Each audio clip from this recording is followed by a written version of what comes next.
Assalamualaikum warahmatullahi wabarakatuh. Selamat siang, salam sejahtera buat kita semua. Teman-teman, Sobat Damai, kita bertemu di hari ini. Wah, ini dapet tuh. Kita bertemu di hari ini dalam kelas psikospiritual. Psikospiritual bersama saya, Kang Zia dan Suster Zera dan Firdaus. Oke, dan Firdaus Hadi. Orangnya mana? Ah, ternyata kameranya bisa diputar-putar.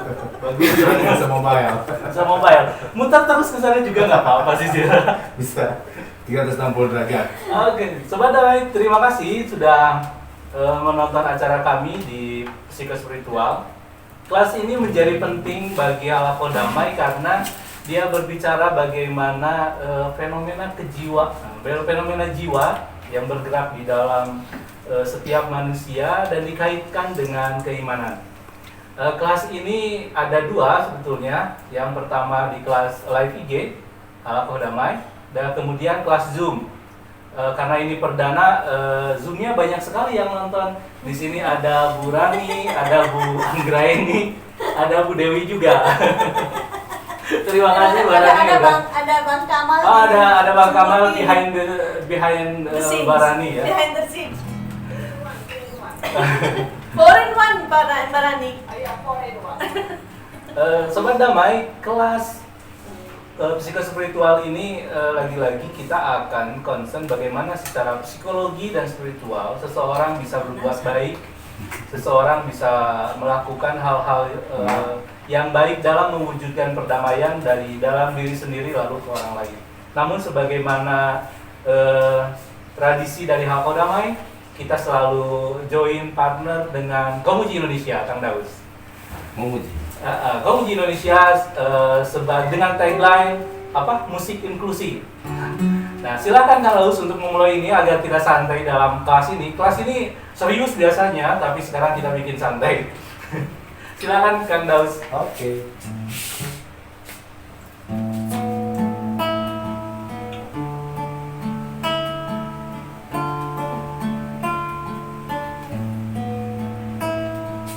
Dia 1000 purnama, dia sang pembawa cahaya,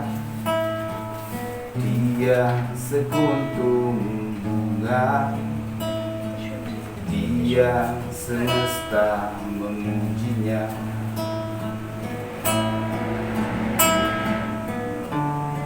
Seorang pemuda datang menghampirinya di atas panas gurun, membakarnya. Dia berkata lalu, apa guna mega? Dia ingin bersandar dari lelah. Oh,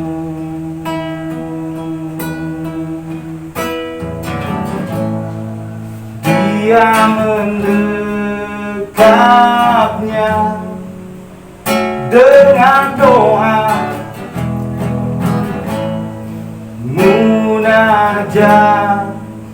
suci dari tulus jiwanya.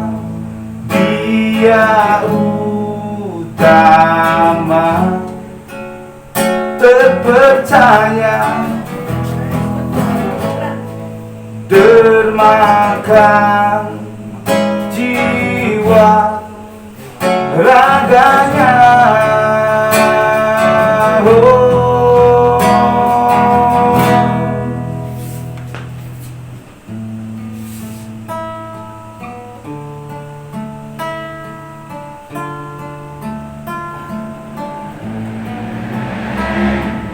Dia genggam cinta sejatinya, belahan jiwa sang pelita.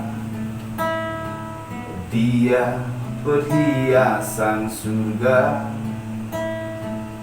dia ibunda sang berbunga.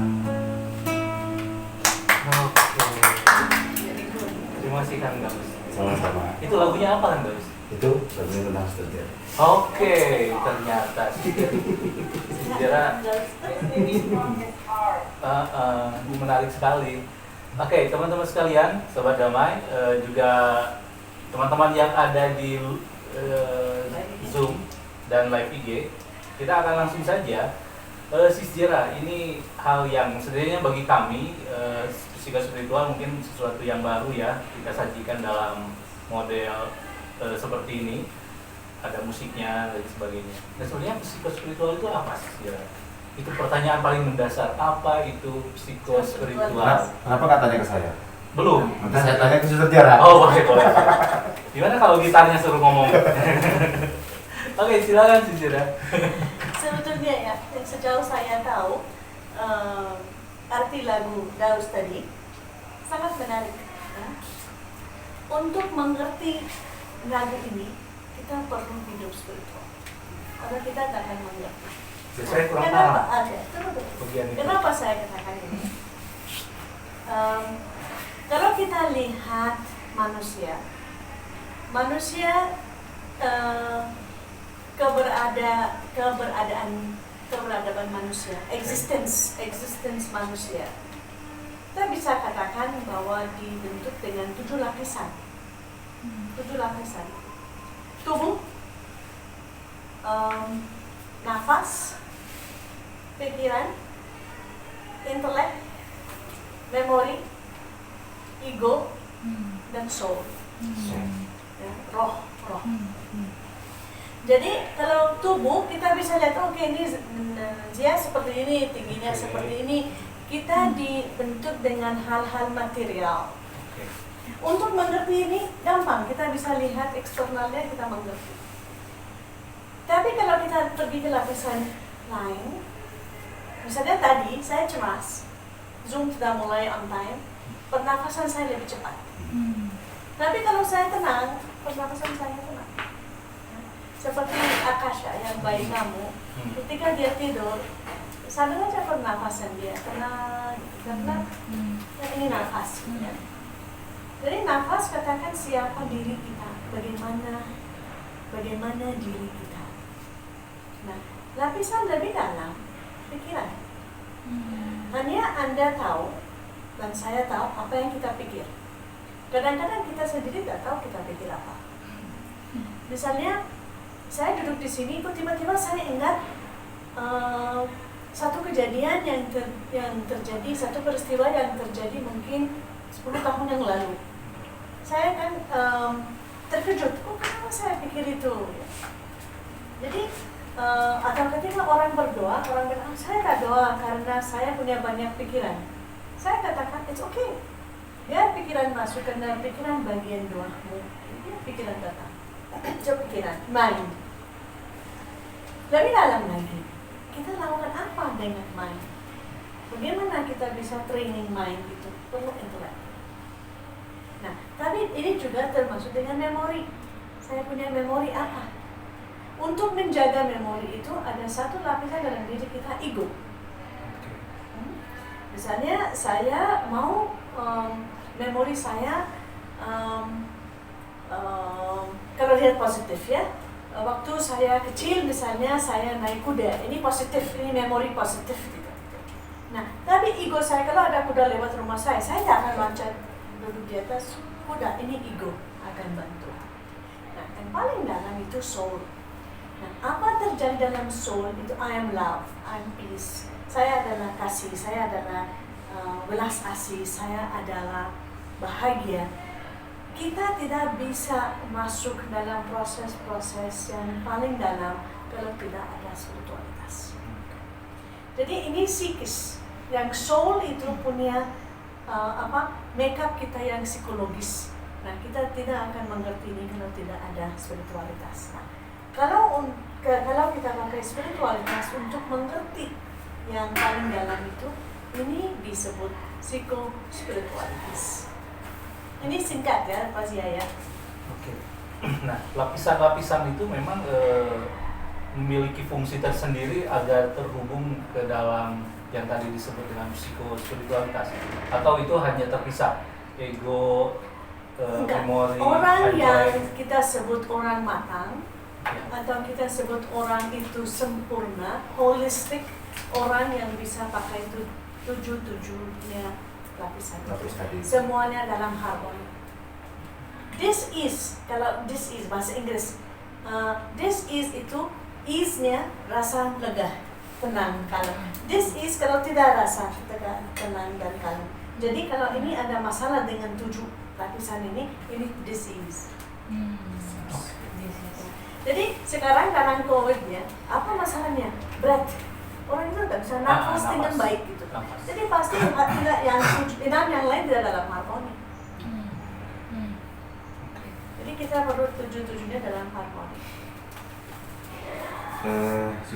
Jelas, saya mau tanya 7 lapis itu kan harus harmoni tuntutannya.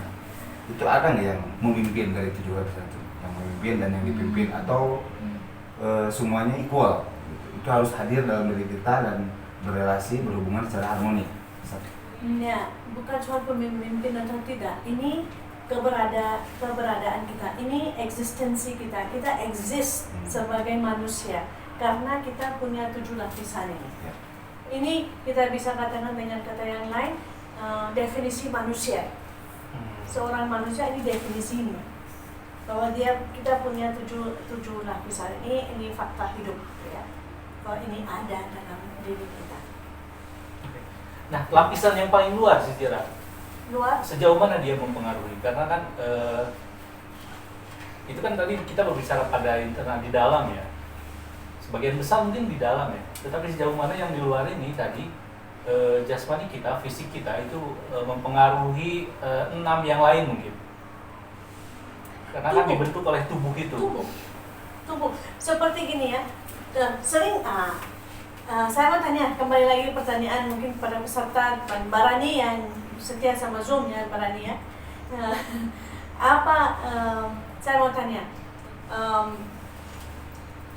pikiran dalam tubuh atau tubuh dalam pikiran? Pikiran dalam tubuh Itu kayak ayam dulu, telur dulu gitu ya. Enggak. Beda ya. Pikiran dalam tubuh? Pikiran dalam tubuh. No, saya tanya pikiran ada di mana dalam tubuh? Dalam tubuh. Pikiran menurut dia dalam tubuh. Dalam tubuh, karena tubuh sebagai wadah Oke. untuk berpikir. Oke. Now kita peserta saya akan mengundang Anda untuk tutup mata sebentar dan ingat kembali waktu Anda 4 tahun. Kira-kira bagaimana Anda jalan atau main?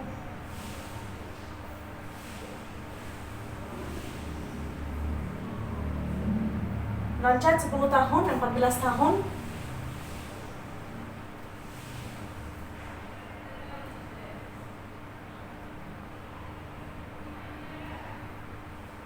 Loncat lagi 24 tahun.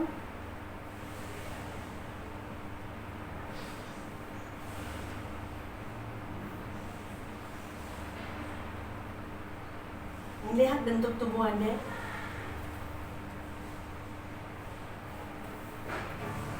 Dan lihat sampai saat ini.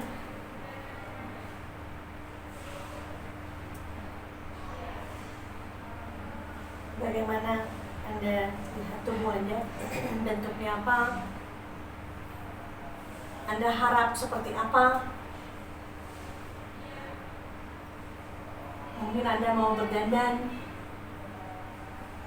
atau pakai baju tertentu.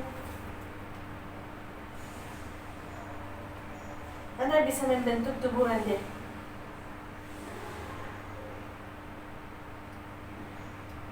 Sekaligus Anda katakan bahwa saya mau tubuh yang sehat.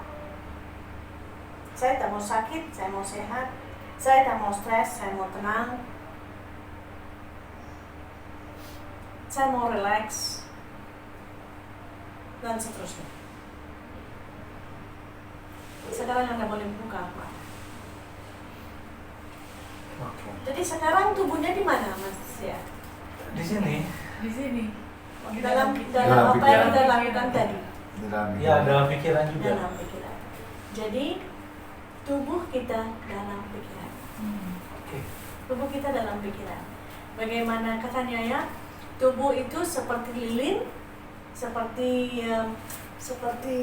apa tali ya lilinnya, dan sumbunya. atau tubuh itu seperti cahaya, tetapi pikiran itu seperti pengaruh cahaya di sekitarnya.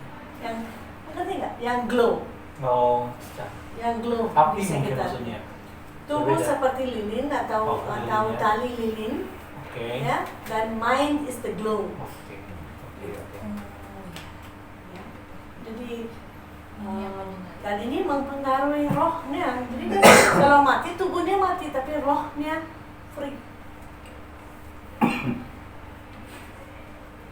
Ada kaitannya sama roh. Ya, ini jadi serius banget ya. Nah, sebelum kita masuk ke dalam Tadi pas lagi merem roh saya hampir lepas. hampir tertunduk. Tertidur. Tapi masih mengerti kan apa yang saya Ya, katakan? karena ketika kita tadi refleksi, kita hening sejenak, saya lihat Barani juga ikut menikmati. Tubuh kita jadi ada di mana-mana ya. Ada di usia 4 tahun tadi, ada di usia 10 tahun, 24. Bahkan ketika bayangkan kita lagi menyolek diri, tubuh kita ada gitu. Kang Daus jadi kebayang dia lagi langsing, lagi cakep-cakepnya gitu kan. Jadi ada tubuh itu. Bisa jadi tadi pas 14 tahun, lompat 10 tahun, 14 tahun, saya lupa semuanya. Apa yang 14 tahun? Ada apa? Barani gimana Barani? Menarik ya. Kita semua tidak sadar bahwa pikiran itu punya kemampuan lebih dari tubuh kita sendiri. Iya. Kita punya kemampuan lebih dari fisik kita. Pikiran bisa mengamati tubuh kita. Oke. Pikiran itu bisa mengamati ya. Ya. Oke. Dan Ya. tidak terbatas. Tubuh kita ini kan terbatas, tapi pikiran itu tidak terbatas. Iya. Dan akan bisa mengamati sesuatu yang di luar diri, sesuatu yang jauh, yang tidak ada di dalam diri, yang tidak ada di sekitar tubuh kita sendiri. Oke, terima kasih Mbak Rani. Nah, di pertanyaan selanjutnya menarik sih Zira. Jadi ternyata pikiran yang paling banyak mempengaruhi kalau begitu. Memang. Pikiran yang Mbak Rani katakan tadi, kita tak bisa mengontrol pikiran. Maksudnya dari mana-mana datang. Iya. Kita bisa tapi kita bisa bukan cuma mengontrol atau tidak, tapi kita bisa mengamati, kita bisa mengamati dan kita bisa menikmati pikiran kalau kita pakai intelek. Oh. Nah, ini yang saya sangat Apa itu terharu intelek? atau terkesan dengan definisi intelek tadi saya tulis Nasser. Terus. Nasser katakan intelek itu kait dengan the soul, sesuatu yang paling dalam. Karena intelek membuat kita ambil keputusan. Saya beri contoh. Zia mau pergi ke Brazil misalnya, atau jangan terjauh deh di Indonesia dulu ke Bali misalnya. Ya. Saya mau pergi ke Bali. Main katakan, saya mau ke Bali, saya akan ini, saya harus berangkat cepat karena saya punya pekerjaan di sana atau apa ya, Anda mau pergi ke Bali. Tapi, apakah Anda langsung akan pergi ke Bali? Ya tidak. Anda akan lakukan apa? Ya persiapan lah. Untuk persiapan apa? Beli tiket dan lain sebagainya. Langsung Anda akan beli tiket? Ya, nggak Sebelum Anda langsung. beli tiket? Ya, kontak-kontak dulu kawan di sana dan Terus? sebagainya, Terus? lalu Cek persiapan, ada tiket. packing, cek ada tiket atau enggak, Anda akan perjalanannya. lihat, saya punya uang atau tidak? Punya Ya. uang. Saya lupa bisa kalau atau ada tidak? uang itu. Apa bisa intelek membantu Anda untuk ambil untuk saring Oke. keputusan Anda. Sebelum Anda loncat dalam keputusan, Anda akan Menyaring yang dulu. nggak kita katakan dalam bahasa Inggris discerning, mempertimbangkan. Jadi untuk mempertimbangkan, untuk ambil keputusan, kita pakai intelek. Oke. Karena thoughts-nya, good thoughts, bad thoughts, wasted thoughts, ini semua ada dalam diri kita. Ya. Oke. Tapi intelek akan saring, intelek akan bantu. Pertanyaan saya ke Kang Daus, intelek ada di mana? Dalam pikiran, atau di luar pikiran? Kita tanya si Zira. Si Zira sebenarnya intelek itu gimana? Karena tadi ada ada soul, memory, ada Mind. intelek, ya mind juga. Nah ini kan semua abstrak si Zira. Tuh. No sih ya, tidak. Wah, itu semua maknawiyah. Maknawi gitu. Tapi ini real kan sih ya, ini real. Realnya dari Abstrak dan konkret, konkret karena real Anda bisa pegang gitu. Tapi sebetulnya apa yang Anda lakukan ini sangat real. Ya. Iya. Ini tidak abstrak, ini sangat real. Nah nanti kita akan lihat dalam psikospiritualitasnya dalam bidang itu, bagaimana ini connect dengan the self, the true self, the real self gitu. The real self. Sejatinya Ya. diri kita. Jadi maaf ya, tadi saya mau kembali ke intelek itu, oke soal intelek, tapi ini dipengaruhi oleh memori. memori itu kayak hard disk gitu. Um, Menyimpan file. Memory is the hard disk yang sudah di-download. Anda dan saya sudah mulai download. Ketika sebetulnya saya pikir sebelum waktu kita di pikiran orang tua kita sudah downloadingnya sudah mulai. Ketika sperma dan telur bertemu sudah downloadingnya ada. Downloading Ya. memori. Jadi ada satu kutipan dalam kitab suci, sebelum kamu di rahim ibumu, saya tahu kamu, kata Tuhan. Sebelum kamu di rahim ibumu, saya sudah kenal kamu. Karena downloadingnya sudah terjadi waktu kita di rahim ibu kita.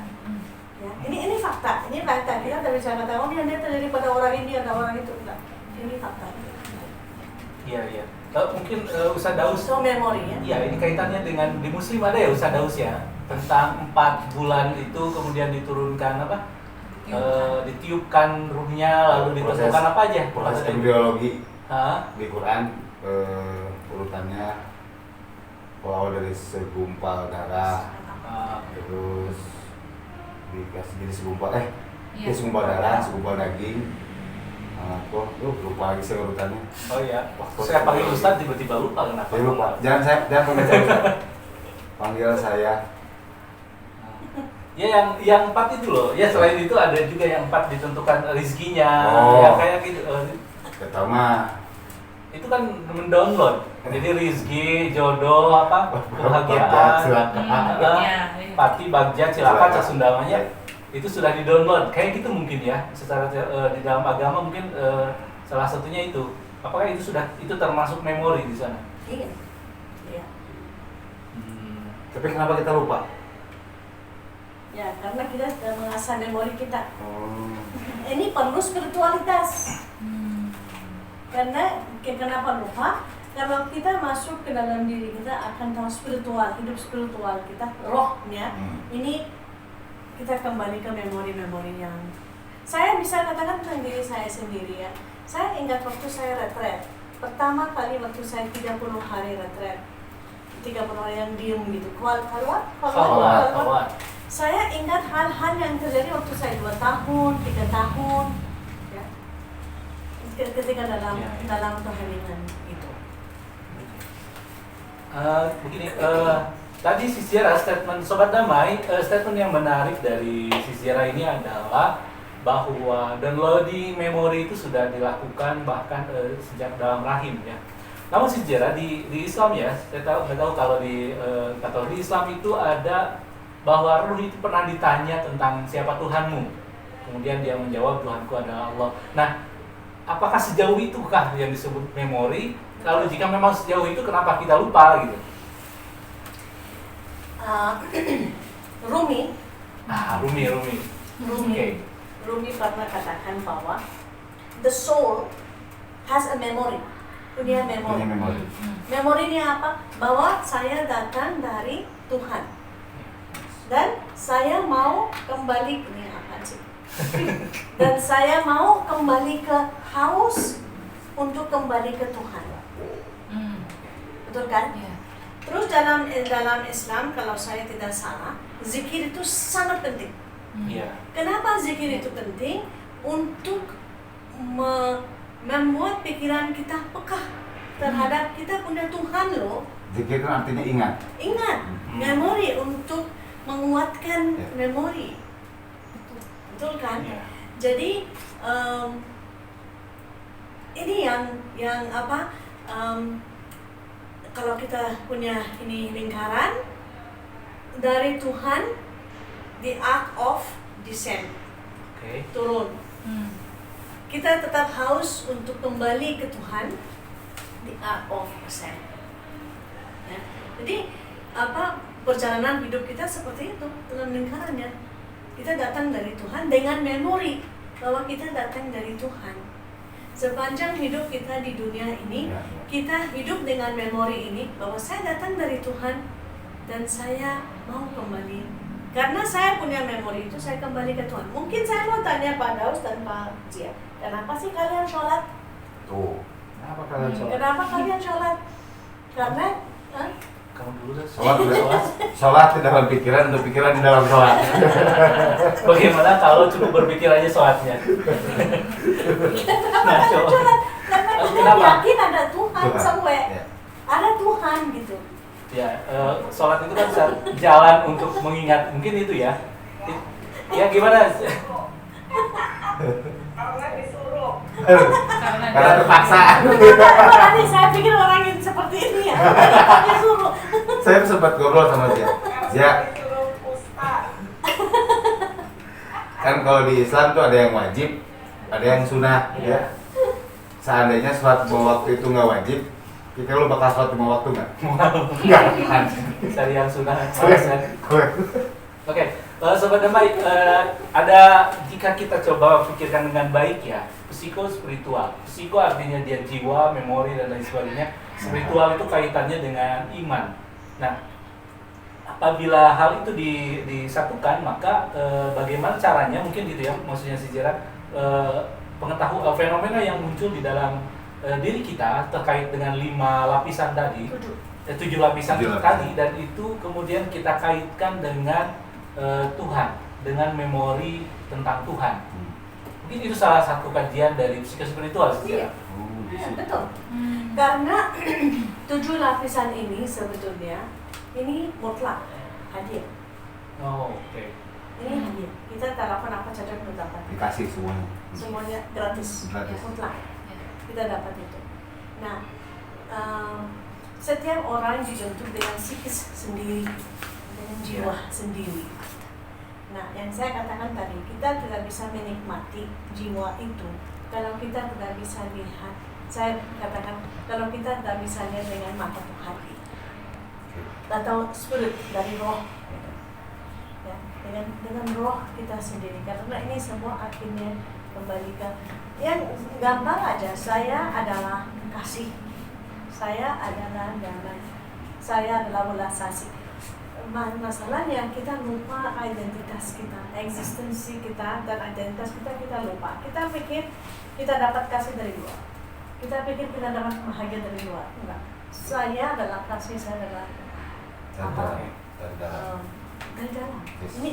Ini identitas saya, bahwa saya adalah kasih, saya adalah damai, saya adalah belas kasih, saya adalah cahaya, saya adalah ini apa? Ini identitas, ini saya. Oke. Jadi yang saya katakan maaf. Ternyata ini yang dia saya katakan berat tadi. tadi kajiannya. Ya. Saya nggak nyangka loh, serius ini ternyata ilmunya si Jera. Oke, si Jera, apakah kita bisa katakan bahwa perbedaan dari psikologi secara umum dengan psikologi spiritual itu hanya bedanya di sana Tuhan dibicarakan? Belum tentu kita bicara tentang Tuhan dalam psikospiritualitas. Oh. Belum tentu kita bicara spiritual, karena kita perlu. Nah, ini mungkin kita perlu lebih banyak pertemuan ya, karena ada perbedaan antara spiritualitas dan agama.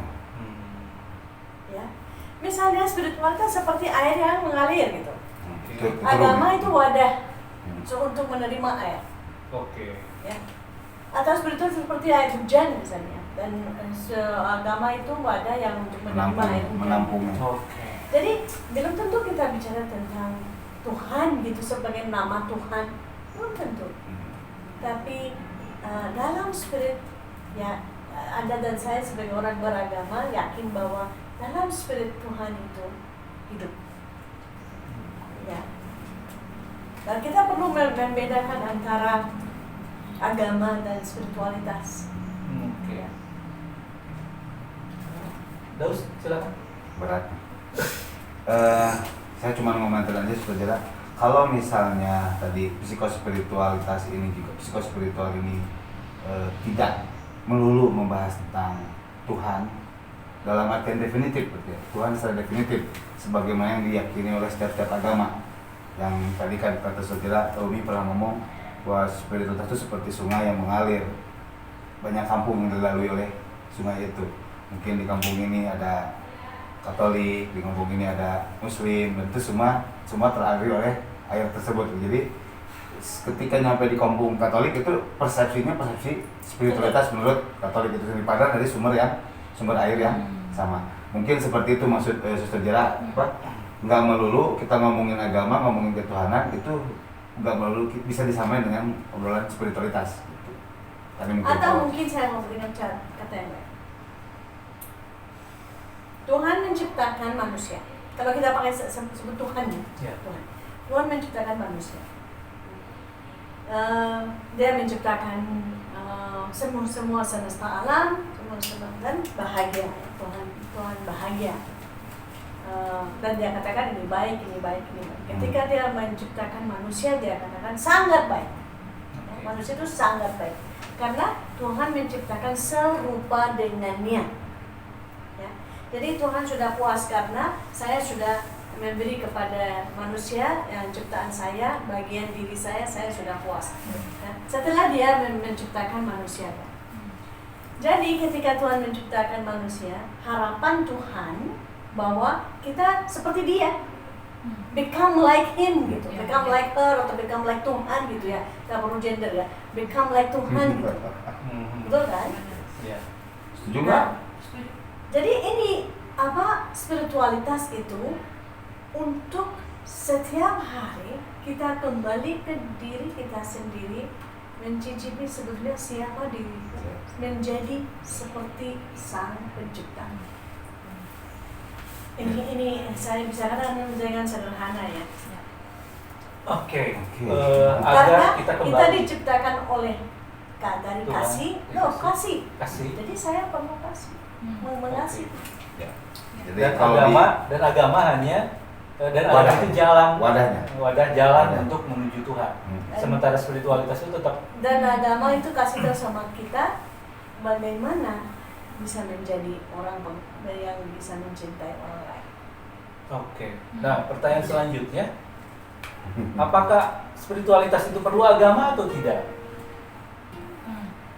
Menurut saya, untuk diri saya perlu, untuk saya sendiri, karena saya katakan untuk mengerti spiritualitas Kristiani misalnya, atau Islam atau Buddha atau apa, perlu agama untuk saya. Kenapa saya katakan ini? Karena bertahun-tahun kita bicara tentang spiritualitas dan agama. Dalam hidup saya sekarang ini sendiri, saya melihat ini menjadi sedikit masalah, khususnya untuk milenial dan sebelumnya juga. Apaan perlu agama, apaan pergi ke sana, pergi ke sini. Kan saya punya spiritualitas, untuk apa gitu saya katakan. Tetapi ada satu istilah yang kita perlu, bukan soal spiritualitas atau agama, tapi kita semua manusia itu perlu sesuatu yang konkret, yang Anda katakan tadi, yang real, yang radikal, yang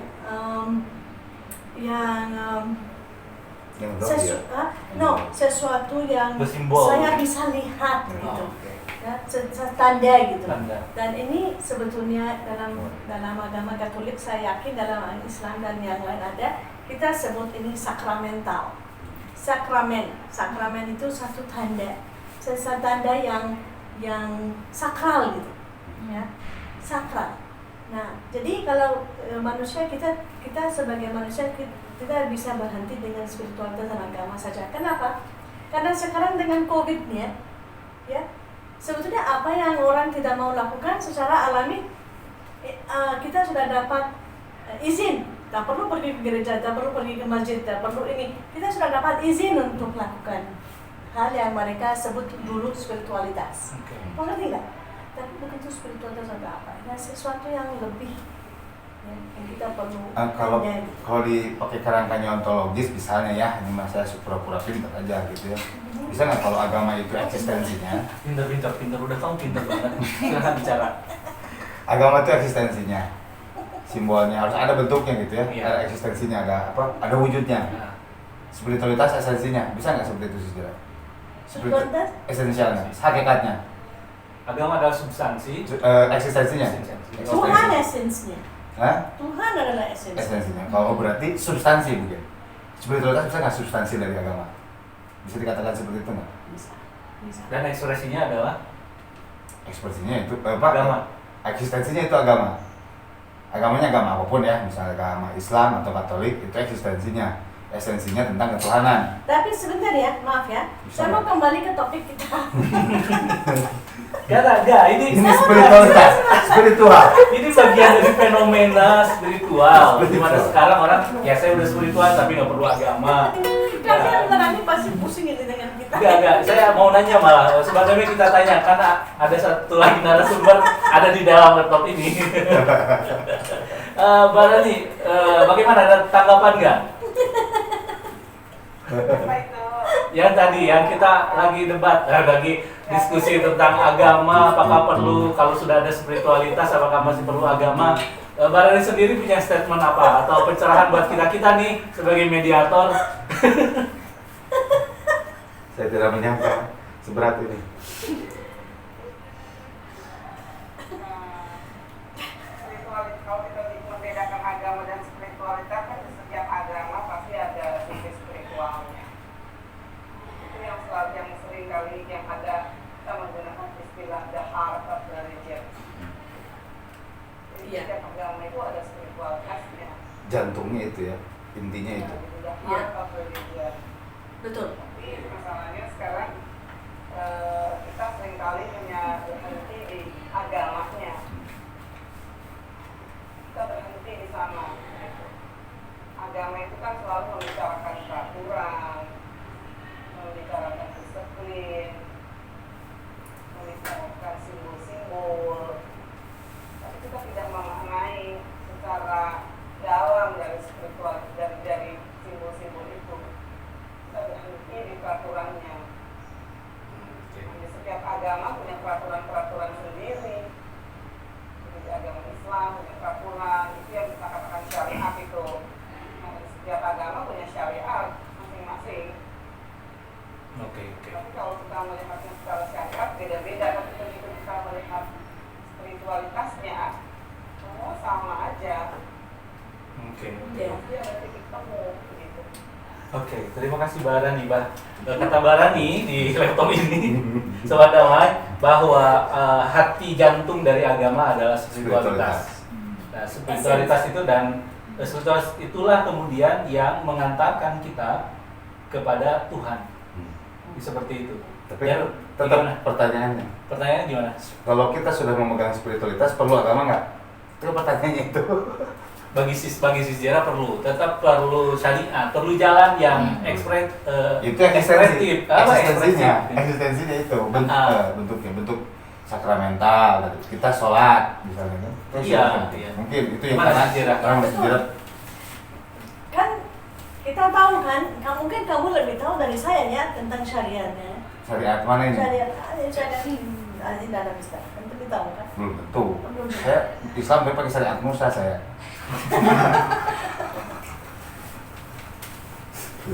Saya tergantung Dewan Isbah. Jalan. Misalnya ini membicarakan soal jalan. Jalan. Iya, Syariat. agama itu jalan, betul. Syariat itu secara arti artinya jalan. Jalan atau cara. Ya kita tetap perlu jalan, tetap perlu cara. Betul. Betul. Begitu. Dan gini Mbak Rani, betul yang Anda katakan kan, setiap agama punya peraturan. Yes. Karena setiap agama tujuannya untuk membawa kita menjadi satu dan selaras dengan Sang Pencipta. Yes. Iya. Nah, syariah itu oke, jalan. Tapi kan kita tahu kita nggak berhenti di sana, kita perlu tarekat. Kan? Iya. Bagaimana jalan itu? Pergi kanan, pergi kiri, Islam bilang seperti ini, Katolik bilang ini, Buddha bilang ini, seperti itu kan. Nah, setelah itu ada juga hakikat. Iya. The truth. Kita mau kemana? Kita masuk jalan ini karena kita mau masuk ke dalam itu. Nah, tapi sering kali orang kata, oh saya sudah lihat misalnya, saya sudah lihat Jakarta misalnya, saya sudah lihat Jakarta atau saya sudah lihat Jogja misalnya. Kenapa? Karena saya berdiri di platform stasiun dan saya lihat, oh saya sudah lihat di Jogja, saya pulang. Ini hakikatnya. Tapi marifatnya saya sudah masuk, saya sudah tahu siapa, apa artinya, siapa Tuhan saya, mengalami Tuhan saya, betul-betul mengerti experience of God gitu ada. Marifat. Jadi agama itu membawa kita ke marifat yang malah dikatakan heart of religion gitu kan. Jadi ada satu tambahan lagi kan dari PR kita untuk didiskusikan kali ini. Ada istilah yang baru kan tadi, bukan baru, maksudnya menarik untuk dikaji dalam kelas psikospiritual ini, pengalaman bersama Tuhan. Nah itu kan hal lain, mungkin itu di kelas selanjutnya ya, dicatat ya Sobat Damai, kita akan bahas itu dan tanya ke Zizira tentang pengalaman bersama Tuhan. Oke, balik lagi Zizira. Saya mau balik lagi ke topik kita ya. Topik iya, saya juga mau mengatakan seperti itu. Oke, balik lagi ke topik tentang ini pengantar sebenarnya Sobat Damai, juga teman-teman yang di Zoom. Ini tentang pengantar brainstorming tentang psikospiritualitas. Oke, Zizira, ada yang ingin disampaikan lagi mengenai materi ini? ini? Saya mau katakan tadi, dengan sebetulnya apa yang terjadi di sini sangat menarik. Karena ini bukti, Yes. bahwa bagaimana Zia pikir, bagaimana Daus pikir, ini psikologisnya, ini psikisnya. Iya, betul. Jadi ada psikis yang bekerja kan? Iya, kan pikiran kemana sana. Nah, spiritualitasnya, kita perlu spiritualitas untuk mengerti psikis kita. Dan ini titik keberangkatannya dari the self. The self. Jadi saya mau sedikit screen share ya.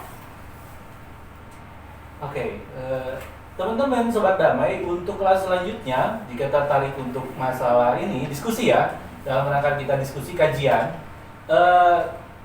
kelas ini juga ada link Zoom-nya, link Zoom untuk kelas ini, dan kita bisa berbagi lebih dalam. Oke, silakan Zizira. Sebetulnya istilah psikospiritualitas yang sebetulnya dipakai oleh seorang psikolog namanya Carl Jung. Beliau dulu bicara tentang transpersonal psychology. Kenapa? Karena nanti sambil jalan kita akan lihat dia fokus dia mulai dengan kita dibentuk oleh persona, gitu, ya, yang lapisan di luar gitu, persona, atau dalam sebenarnya persona itu dari kata Latin artinya topeng atau I have a story gitu ya, topeng. Tapi Jung katakan kita lebih dari persona kita, dari transpersonal psychology. Yang kedua, psikospiritualitas.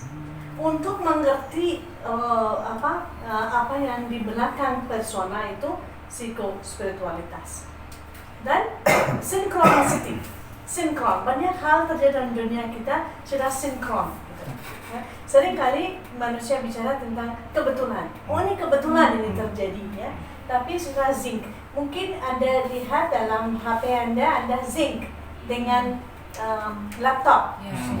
Synchronize, Anda mau bersama jalan gitu. Jadi Kalium juga bicara tentang synchronicity. Terus archetype. Ya, bahwa kita semua punya archetype-nya, nanti kita akan lihat ini apa artinya dalam diri kita. Dan collective unconscious, kita semua manusia punya di bawah kesadaran secara kolektif. Misalnya kita semua tahu bagaimana rasa sedih atau bahagia, ini collective unconscious. Ini singkat, tapi istilah psikospiritualitas dipakai oleh Carl Jung. Maaf sebentar. Oke, ada orang yang sebentar ya. Ada orang yang bicara tentang itu juga. Ada seorang psikolog namanya Scott Peck, dia tulis buku The Road Less Traveled. Dia juga bicara tentang ada dia lanjut dengan psikospiritualitas bahwa kita berkembang secara spiritual. Terus di sana dia katakan kita sebagai manusia chaos antisosial individu. Kapan kita stres, kapan kita tidak harmoni dengan 7 lapisan misalnya tadi ya, ini istilah yang 7 lapisan itu. Dia katakan karena manusia itu chaos, mereka punya chaos sendiri.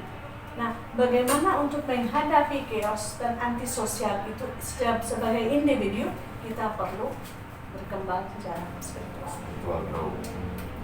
Terus kita juga sebagai individu institusi, karena itu pergi ke misalnya gereja atau ke masjid atau ini kita bagian institusi karena kita suka atau kan kita bahagia kan.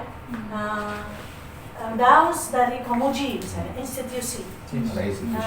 Kanzia dari UIN misalnya, karena ada institusi. Ini secara manusia kita suka kait dengan institusi karena kita mau menjadi lebih besar dari diri. Terus skeptik.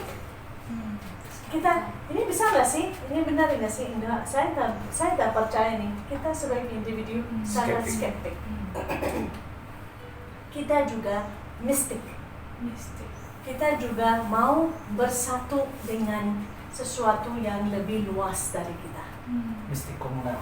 Jadi secara komunal saya mau bersama dengan sesuatu yang lebih. Jadi mistik itu bukan hanya Tuhan sebagai Tuhan sendiri. Misalnya Anda dari Garut ke sini naik motor misalnya.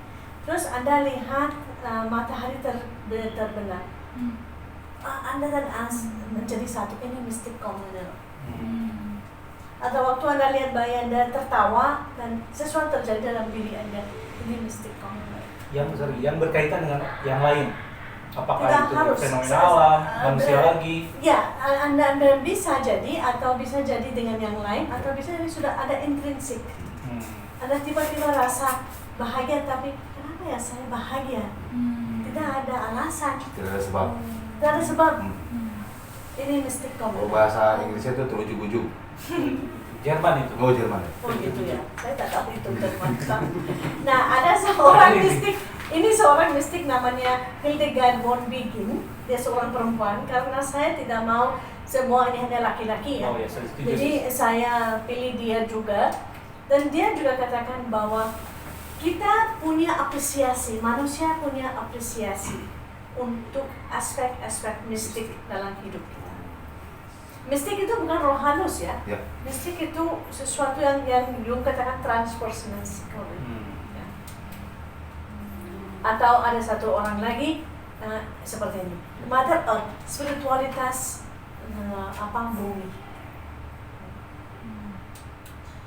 Atau Matthew Fox dia bicarakan dengan spiritualitas creation spirituality. Dan kita bisa mengerti diri kita secara positif, secara negatif, secara kreatif, dan secara transformatif. Jadi dia pakai empat cara untuk mengerti psikologis kita. Oke. Kita sejarah kita tahan dulu di sini ya. Sobat Damai, kita akan lanjut di sesi kedua untuk psikospiritualitas ini. Nah, ini bahasan yang sangat menarik. Setelah mungkin kita hening, kita refleksi lagu dulu dari Kang Daus. Very good. Satu lagu di dalam saya atau saya di dalam lagu? Saya di dalam lagu di dalam saya. Ada bisa keduanya. Anda mau memunculkan saya dulu, lagu dulu. Oke, Sobat Damai, untuk sesi kedua kita akan lanjut dan silahkan Kang Daus. Lagu apa ya? Ini kasihnya barang ini pusing. Lagu saya nggak pernah bawain lagu ini, nggak pernah sama sekali. Iya. Tapi saya pengen bawain aja. Silakan. Biasanya bahasa Arab. Mangga. Lupa.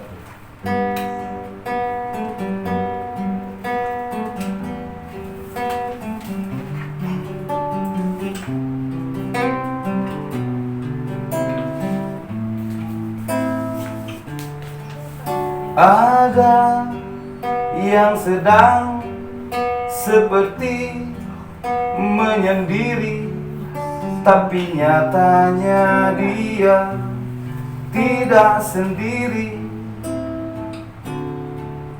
Dia sedang asik bercengkrama dengan semesta yang membuatnya menjadi tiada. Duduknya menghamba,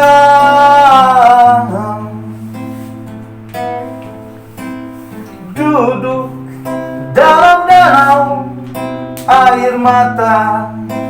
Oh, ingin rasanya ku tenggelam bersamanya, mensyukuri luka perjalanan cinta. Meski akhir cerita tak seperti doa dan rencana, sungguh dia tak pernah menjadi kecewa. Duduknya menghamba,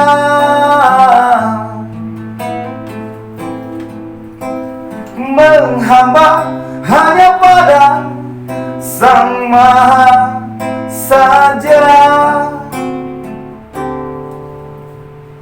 Ingin rasanya ku tenggelam bersamanya, mensyukuri luka perjalanan cinta. Meski akhir cerita tak seperti doa dan rencana, sungguh dia tak pernah menjadi kecewa. Ingin rasanya ku tenggelam bersamanya, mensyukuri luka perjalanan cinta. Meski akhir cerita tak seperti doa dan rencana, sungguh dia tak pernah menjadi kecewa. Ada yang sedang seperti menyendiri.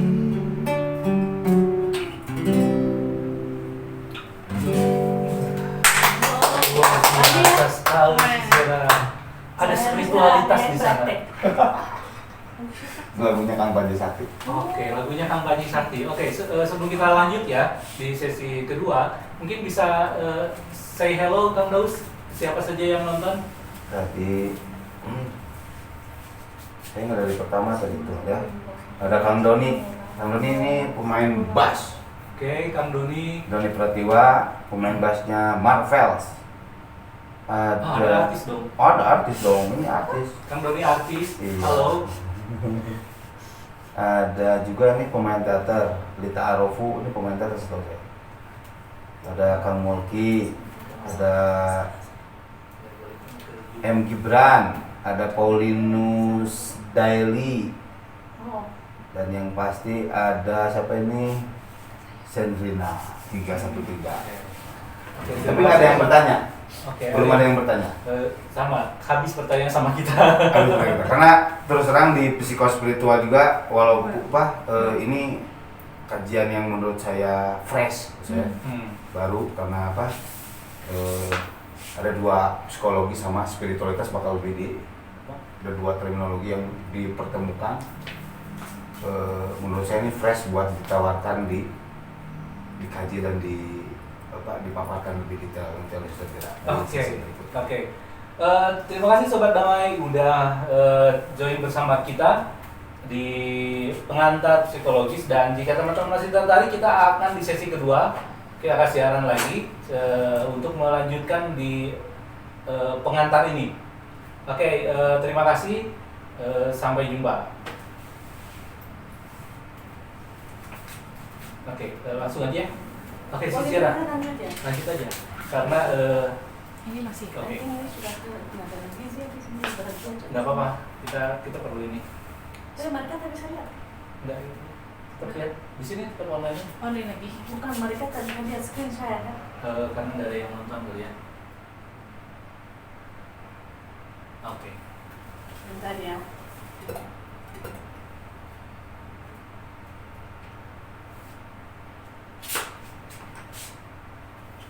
Ini sudah pulang. Barangnya sudah pergi. Oke.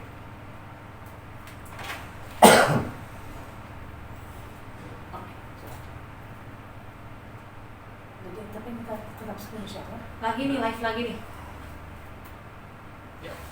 Siap? 3, 2, 1, live. Oke, Assalamualaikum warahmatullahi wabarakatuh. Salam sejahtera teman-teman Sobat Damai. Kita akan lanjut masalah pengantar psikospiritual ini. Kita akan langsung aja kepada materi Sisira, karena tadi kita baru sekilas sebetulnya berbicara pada siapa sih yang pertama kali berbicara atau mengemukakan tentang psikospiritual, dan kata Sisira, Jung adalah orang yang pertama kali memunculkan di dunia akademi tentang psikospiritual ini. Mungkin kita bisa lebih explore tentang masalah Jung ini. Oke. Silakan Sisira. Jadi tadi saya katakan bahwa istilah psikospiritualitas dipakai oleh Jung, Carl Jung. Dan setelah itu ada banyak orang yang kita lihat tadi, Yeah. yang banyak orang tadi mulai lanjut ya dengan ide dia. Tapi saya mau kita lihat kalau Jung katakan tentang transpersonal psikologi, dia mau fokus atau dia mau membawa kita ke the real self, The The real real self. self. the true self. Karena kita punya false self. Ada Saya beri contoh. diri yang palsu gitu ya. Ya, misalnya saya tidak suka Daus misalnya. Wow. Tapi saya suka kamu ya. Oh. Tapi saya tidak suka Daus. Tapi saya bilang, saya suka Daus. Tapi sebenarnya saya tidak suka. Oke. Jadi ini false self. False. Ini kan sangat sederhana ya, Iya, cerita iya, sangat iya. sederhana. Betul. Tetapi the real self say, oh ya saya suka Daus karena ada ini. Ya. The real. Jadi ada sinkron gitu. Ya, konsisten gitu antara apa yang saya lakukan dan atau apa yang saya katakan dengan apa yang terjadi dalam psikis saya. Ya. Nah, jadi kita tidak bisa bicara tentang psikospiritualitas kalau kita tidak bicara tentang self, Oke. tentang diri, Ya. konsep. Oke. Dan kita semua punya konsep self. Jadi saya akan mengundang semua sobat damai. Saya beri kepada Anda 2 menit untuk tulis 5 hal yang kamu suka tentang diri. Diri sendiri. Ya, tentang diri sendiri. Tulis 5 hal yang Anda suka tentang diri sendiri. 5 hal yang disuka dan 5 hal yang tidak disuka. Pertama 5 hal yang Lima dulu. suka dulu. 5 hal yang disuka. Oke. Tulis Tapi 5 sudah- hal yang suka tentang diri sendiri. Tapi ini udah Ya. di script. Share Di sana script. sudah ada, di sana sudah ada. Di sini. Di sini share, tapi Oke. langsung. It's okay. Karena nanti kita punya rekamannya. Iya. Jadi kalau orang pikir tentang bukan hal yang luar ya, misalnya saya ganteng, saya ini bukan, tetapi saya tipe orang Saya jomblo. ya saya jomblo bukan seperti itu, Bukan. tapi saya seseorang yang sabar, nilainya terhadap Ya. kan arah nilai gitu, Saya yang ada suka, sabar. saya Oke. ceria. Oke, silahkan Sobat Damai bersama bareng kita di studio. 5 hal yang Anda suka. Kang Doni tulis ya 5 hal yang Anda suka, Kang Doni. Paul juga tulis ya. Paul juga silahkan tulis 5 hal yang Anda suka. Siapa lagi yang nonton, Kang Daus? Ruhi. Oh, Ruhi. 5 hal, Sandrina 5 hal yang Anda suka. Tapi jangan tulis Ruhi ganteng ya, karena itu sensitif. Ya. Kamu. Husairi juga nih. Oke, Kang Husairi juga 5 hal yang Anda suka. Ini siapa nih? Tri. Oke, apa ya? Ada Tri juga. Tri Wilujeng. You menjawab di Lulut, Sister Lulut. Oh. Oke, itu. salam juga Sis Lulut dari Bandung. Silakan Sis Lulut untuk menulis 5 hal yang Anda suka ya, Sis Lulut.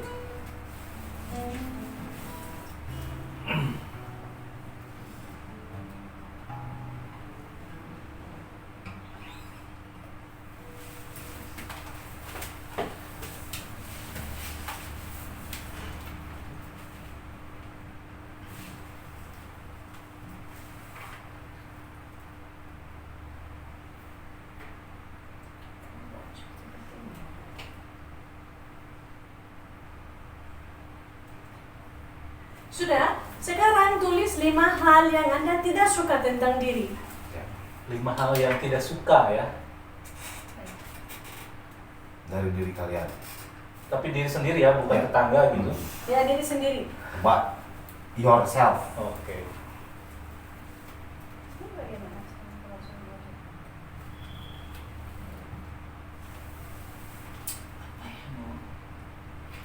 Oh, ini ada yang nanya. Ini 5 hal yang saya suka tentang apa ya? Tentang Tentang diri Anda. Tentang diri dirimu Anda sendiri. Ini apa ya? Apa yang 5 hal yang kamu sukai tentang dirimu sendiri. Dari dirimu sendiri. Nanti setelah itu tulis juga 5 hal yang tidak kamu sukai tentang dirimu. Iya.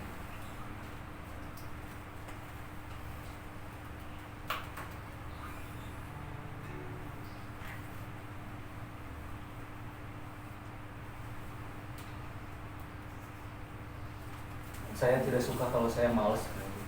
Ah, oke. Nah, itu ya. Kayak gitu ya Sis. Ya, Ya. betul. Oke, sudah. Sekarang, tolong tulis 5 hal yang Anda suka tentang orang lain. Oh, Misalnya siapa? Siapa saja yang Anda suka? Satu orang. Bisa satu orang, bisa beberapa Dari orang. orang Tapi lain. Anda suka tentang dari orang lain. Misalnya, Oh. saya suka seorang yang Ngerti. penuh kebahagiaan. Misalnya. Oke. Saya suka orang santai. Saya suka orang relax. Yang disuka dari orang lain. Saya.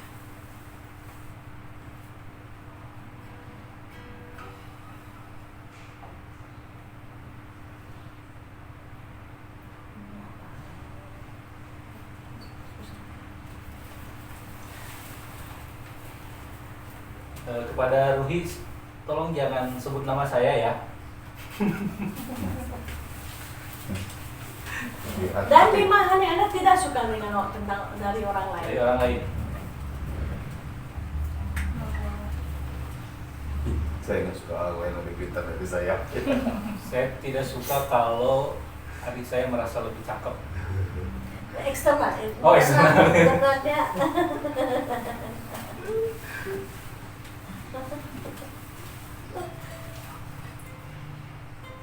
Ini dalam pertanyaan tadi dalam rangka menemukan self concept itu ya. Betul. Oke, sudah. Sekarang kita sedikit refleksi ya tentang apa yang Anda tulis. Pertama, mana yang lebih cepat, lebih gampang untuk Anda tulis? 5 hal yang Anda suka atau 5 hal yang Anda tidak suka? Yang saya suka. Yang Lebih cepat tulisnya apa? 5 Tidak hal yang suka. Anda suka atau Anda tidak suka? Benar. Kalau tidak suka. Yang tidak suka. Iya. Karena kita lebih cenderung sebagai manusia untuk melihat negatif. Oh. Pertama. Kedua, tolong lihat list 5 hal yang Anda suka tentang diri dan 5 hal orang lain. Matching nggak? Matching. Iya, itu aneh. Dan bukan aneh. Enggak ya, aneh.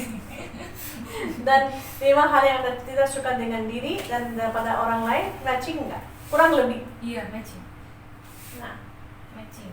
untuk self concept kita perlu orang lain karena orang lain itu cara melihat kita. Ya. Ya. Jadi misalnya saya tak suka kamu Desia waktu kamu tidak sabar misalnya, tapi sebetulnya saya tidak sabar. Dan saya melihat dia sangat sabar, tapi kalau dia tak sabar dia mencerminkan ketidaksabaran saya. Ya. Jadi ada apa namanya konflik muncul dari self concept. Banyak orang tidak percaya itu, tapi sebetulnya dengan self concept. Kayak treat people the way you wanna be treated gitu kali. Ya. No, ini peraturan emas. Ini nanti. Ya. Tetapi sebelumnya itu maksudnya saya melakukan. Sebelum itu saya melihat apa dari diri saya pertama. Bagaimana saya melihat diri. Misalnya saya 5 hal yang saya suka dengan diri saya. Misalnya saya murah hati, contoh. Saya pasti akan suka orang yang murah hati juga. So self concept itu sebetulnya sangat penting. Bagaimana saya melihat diri. Nah, sejauh mana sih orang lain berpengaruh dalam menemukan self concept kita? Maksudnya? Orang lain di luar. Orang di luar dari kita itu sejauh mana pengaruhnya atau pentingnya dia orang lain itu agar kita menemukan self concept kita. Oke. Pertama, Anda untuk self concept kita perlu relationship. Ada hubungan Oke. Contohnya, saya tidak akan menemukan self concept saya dengan tukang bakso misalnya, atau tukang parkir misalnya, karena saya tak punya relationship sama dia. Oke. Tapi saya tinggal dengan Suster Yola misalnya, saya punya relationship sama dia. Tapi saya melihat bahwa saya senang sekali dengan kehadiran dia di rumah saya. Kenapa? Karena 5 hal yang karena hal yang saya suka dalam diri saya, dia memperlihatkan pada saya. Oke. Dia apa seperti itu. Atau saya nggak suka deh dia, gitu. Saya tidak nyaman gitu. Karena dia nggak tahu, ya. Tapi dia memperlihatkan bagian yang saya tidak suka dalam diri saya. Oke. Misalnya, saya tak suka orang datang terlambat. Saya tak suka orang terlambat. Ini saya melihat diri saya sebetulnya, saya juga tidak suka terlambat, tapi terjadi Di dalam diri. Dan dia yang memperlihatkan pada saya bahwa mengerti nggak? Iya, Dan sering. seringkali semua di bawah sadar. Seringkali di bawah sadar saya mau orang lain seperti diri saya. Tapi ketika dia mulai seperti diri saya mau jauh. Karena kita sebetulnya bukan teman dengan diri kita sendiri. Kita tak mencintai diri kita sendiri. Nah, jadi saya sangat mengerti ketika Yesus katakan, mencintai orang lain seperti kau mencintai dirimu sendiri. Kalau kamu tak mencintai dirimu, yang kamu paling kenal, yang kamu paling tahu sejak orang yang kita paling tahu adalah diri sendiri. Kalau kita tak nyaman dengan diri sendiri, kita tak nyaman. Jadi sahabat damai, saya minta kalian, waktu kalian selesai ini, tolong ambil sedikit waktu untuk melihat dirimu dalam cermin. Lihat dalam cermin. Ketika saya lakukan ini dengan beberapa mahasiswa saya, mereka bilang, saya bosan. Kamu bosan dengan wajahmu sendiri, apalagi orang lain. Karena kita tak melihat wajah kita, orang lain melihat wajah kita. Iya. Jadi ini self concept. Oh iya, saya punya temen dia kalau dia nggak mau kalau dia duduk misalkan di hadapan cermin gitu, dia pasti menghindar. Itu ada kaitannya nggak ya? Ada yang kayak gitu. Oke, kembali lagi sejarah tentang self konsep tadi. 5 hal untuk yang sudah tadi diminta untuk ditulis, sudah kita tulis. Dan selanjutnya bagaimana sejarah? Selanjutnya kita lihat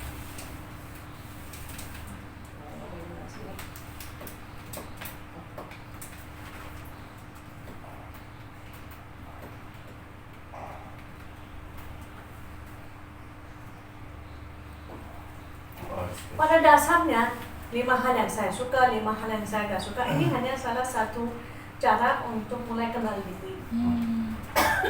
Kita perlu sadar bahwa di bawah semua ini saya unik, saya istimewa.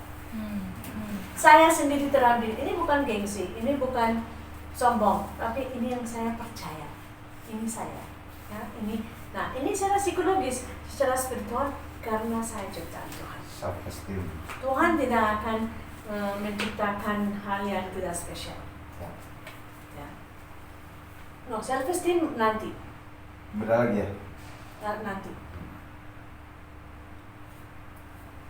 Sering kali dunia kita katakan bahwa kamu spesial kalau kamu pintar. Iya. Kamu spesial kalau kamu kelihatan cantik. Kamu spesial karena kamu punya talenta. Hari ini saya katakan tidak. Kamu spesial titik. Oke. Tidak harus ada ini, ada Tidak ada ini, kalau-kalaunya. ini. Tidak ada syarat. Tidak ada. Ya. Karena identitas kita spesial karena kita dikasihi.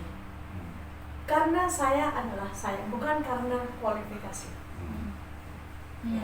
S1, S2, S3 tidak membuat saya lebih hebat daripada orang lain. Enggak, sama sekali tidak. Ini kita hidup dalam bohong kalau gitu.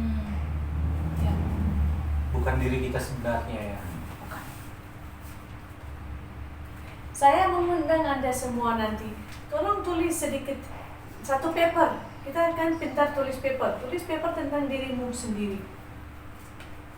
Ini dalam rangka Saya akan minta semua pesertanya dalam rangka menemukan self concept itu. menemukan self concept, menemukan diri sebagai orang spesial, orang yang unik gitu. Tentang diri sendiri waktu Anda sejauh Anda bisa ingat waktu saya lahir, waktu Anda lahir, waktu Anda bisa ingat.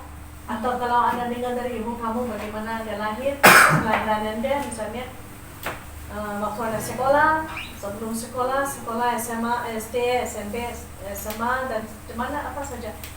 Ya, tolong tulis. Kalau ada gambar-gambar silakan. Bagaimana apa lambang yang Anda beri untuk diri Anda sendiri? Silakan. Sekarang. No, nanti waktu Anda. Ini PR. Oke.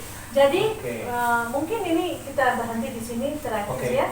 Karena saya mau kita lihat self itu di tengah. Di tengah. Tapi self itu bukan hanya yang tadi kita mulai lihat sebagai apa. Karena ini akan mempengaruhi bagaimana Anda dan saya melihat Tuhan. Sekian dan terima kasih. Oke, terima kasih Sis Jera. Sobat Damai, kita tadi dikasih PR sama Sis Jera nih. Bagaimana Anda menceritakan diri Anda gitu kan? Mencitrakan diri Anda dalam tulisan. Anda apakah performa Anda seperti apa? Nah, ini menjadi penting kata Sis Jera tadi karena jika kita bisa menuliskan diri kita dalam satu lembar kertas, maka itu bisa mengantarkan kita untuk Self concept. self concept dan menuju Tuhan dalam arti bagaimana self image ya, bagaimana image Apa diri gambar kita. saya terhadap diri saya. Karena nanti seharusnya dasar dari itu semua adalah kita diciptakan sebagaimana rupa Tuhan gitu ya. Tuhan memberikan yang terbaik katanya kepada kita. Kan seperti itu kan Daud? Kita semua spesial. Kita semua Kita spesial. semua spesial. Nggak ada, tapi nggak Dan ada kalau. unik. Dan unik. Oke, kita semua spesial titik ya. Tanpa titik juga kan itu atribut lagi kalau titik. Kita semua ciptakan masing-masing spesial. Oke. Unik. Oke. Khas. Dan untuk tadi PR tadi teman Sobat Damai bisa tuliskan di direct message aja ya di DM atau jika tahu emailnya Integritas Terbuka bisa dikirim lewat interkitas.terbuka@gmail.com. Nah, sebagai closing kita ingin sekali lagi dari Daus Komuji Udah. nyanyi closing sesuatu yang membuat kita self image Kang Dausnya dapat gitu Kang Daus. Saya ingin nyiapin lagu. Self image-nya Daus nih. Ini self image Kang Daus nih. Oke lah, lagu apa ya? Nggak ada ide. Tunggu bentar ya. Silence. No. Ini lagunya. Saya malu keterserannya lagu ini. Kenapa gitu? Lagunya Ini lagi nggak bukan tentang Oman kan? bahasa apa?